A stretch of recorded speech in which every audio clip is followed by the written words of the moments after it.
Hello అండి అందరికీ welcome back to my channel.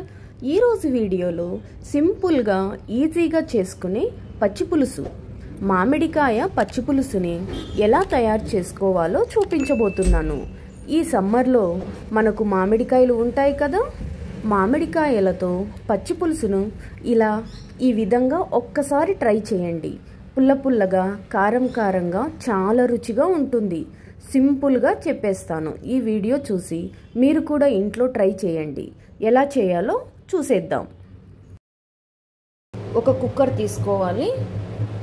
ఇప్పుడు ఒక పచ్చి మామిడికాయ తీసుకోవాలి. కావాలో అన్ని తీసుకోవచ్చు. నేను మీడియం సైజు ఒక మామిడికాయ తీసుకుంటున్నాను. ఇది కుక్కర్లోకి వేసేసుకోవాలి. ఇప్పుడు 300 ml వాటర్ వేసుకోవాలి. ఇలా వాటర్ వేసుకున్నాక క్యాప్ పెట్టేసుకొని ఒక 2 to 3 విజిల్స్ వచ్చేంత వరకు ఉడికించుకోవాలి. ఇప్పుడు స్టవ్ ఆన్ చేసుకొని పచ్చిమిర్చి వేసుకొని కాల్చుకుందాం. ఇలా కాల్చుకున్న తర్వాత పక్కన పెట్టేసుకుందాం. ఇందులోకి సాల్ట్ వేసుకోవాలి. ఇందాక కాల్చి పెట్టుకున్నాం కదా పచ్చిమిర్చిని కూడా కట్ చేసుకొని ఇలా ఇవి కూడా వేసేసుకోవాలి. ఇలా బాగా దంచుకోవాలి. కచ్చా పచ్చగా దంచుకొని పక్కన పెట్టేసుకోండి. ఈలోగా మనము మసాలా పొడి తయారు చేసుకుందాం. స్టవ్ ఆన్ చేసుకొని ఒక కడాయి పెట్టుకుందాం. 1/2 టీ స్పూన్ మెంతులు, 1/2 టీ స్పూన్ జీలకర్ర, 1 టీ స్పూన్ నువ్వులు వేసుకొని ఇవి బాగా ఫ్రై చేసుకోవాలి. సిమ్లో పెట్టేసుకొని కలర్ వచ్చేంత వరకు ఫ్రై చేసుకోవాలి. చూడండి, ఇది ఫ్రై అయిపోయింది.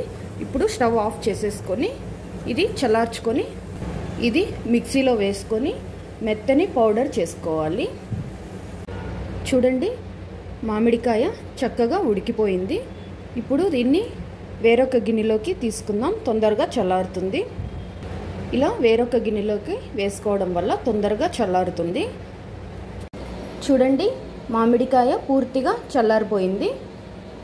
ఇలా చేత్తో బాగా నలుపుకోవాలి.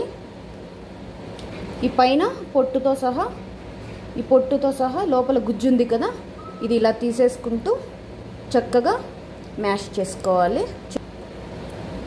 ఇలా టెంకకున్న మొత్తం నీట్గా తీసేసుకోవాలి. ఇప్పుడు మామిడికాయ టెంక ఇంకా మామిడికాయ పొట్టు తీసేసుకొని పక్కన పెట్టేసుకోవాలి. ఇలా మొత్తం తీసేసుకున్నాక ఇలా మామిడికాయ ముక్కలు ఏమన్నా ఉంటే చూసుకొని బాగా మెత్తగా నలుపుకోవాలి. ఇలా చూడండి, ఇలాంటి మొత్తం ఇలా నలుపుకోవాలి. ఇప్పుడు మామిడికాయ గుజ్జులోకి సన్నగా కట్ చేసి పెట్టుకున్న ఉల్లిపాయలు వేసుకోవాలి. సన్నగా కట్ చేసుకున్న కొత్తిమీర. ఇప్పుడు ఇందులోకి 1 టీ స్పూన్ బెల్లం వేసుకోవాలి. బెల్లం వేసాక ఇది ఒకసారి బాగా చేత్తో మళ్ళీ కలుపుకోవాలి. ఇలా చేత్తోనే కలపడం వల్ల మంచి టేస్ట్ వస్తుంది. ఇప్పుడు ఇందులోకి ముందుగా కాల్చి దంచి పెట్టుకున్న పచ్చిమిర్చి పేస్ట్ వేసుకోవాలి. ఫ్రై చేసి పెట్టుకున్న మెంతులు, నువ్వులు, జీలకర్ర పొడి వేసుకోవాలి. ఇవి మొత్తం వేసాక ఒకసారి మిక్స్ చేసుకోవాలి. చూడండి, ఇలా మిక్స్ చేసుకున్నాక ఇప్పుడు దీనికి పోపు వేసుకుందాం. వాటరు మీరు మామిడికాయ పులుపుని చూసుకొని అడ్జస్ట్ చేసుకోండి. పులుపు ఎక్కువ ఉంటే కొద్దిగా వాటర్ వేసుకోండి. స్టవ్ ఆన్ చేసుకొని ఒక కడాయి పెట్టుకుందాం. ఇప్పుడు ఇందులోకి కొద్దిగా ఆయిల్ వేసుకుందాం.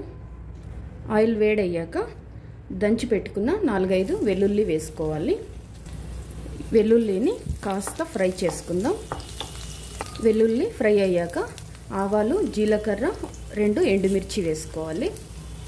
ఇప్పుడు పోపు మొత్తం ఫ్రై అయింది కదా, ఇప్పుడు ఇందులోకి కొద్దిగా కరివేపాకు, కొద్దిగా పసుపు, చిటికెడు ఇంగువ వేసుకోవాలి.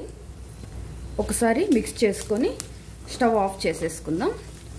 ఇప్పుడు ఇందులోకి పచ్చిపులుసును వేసేసుకుందాం. పచ్చిపులుసు వేసుకున్నాక ఒకసారి బాగా మిక్స్ చేసుకోండి. చాలా సింపుల్గా, క్విక్ అండ్ ఈజీగా చేసుకుని మామిడికాయ పచ్చి పులుసు రెడీ అయిపోయింది. ఇది వేడి వేడి అన్నంలో ఈ పచ్చి పులుసును వేసుకొని తింటే చాలా రుచిగా ఉంటుంది. కమ్మటి రుచితో ఎంత తింటున్నామో తెలియకుండా అలానే తినేస్తూ ఉంటాం. మరి ఈ మామిడికాయ పచ్చి పులుసుని మీరు కూడా ఇంట్లో తప్పకుండా ట్రై చేయండి. మరి ఈ వీడియో కనుక నచ్చితే ప్లీజ్ లైక్ చేయండి, అలాగే మీ ఫ్రెండ్స్ అండ్ ఫ్యామిలీ మెంబర్స్కి షేర్ చేయండి. Thank you for watching.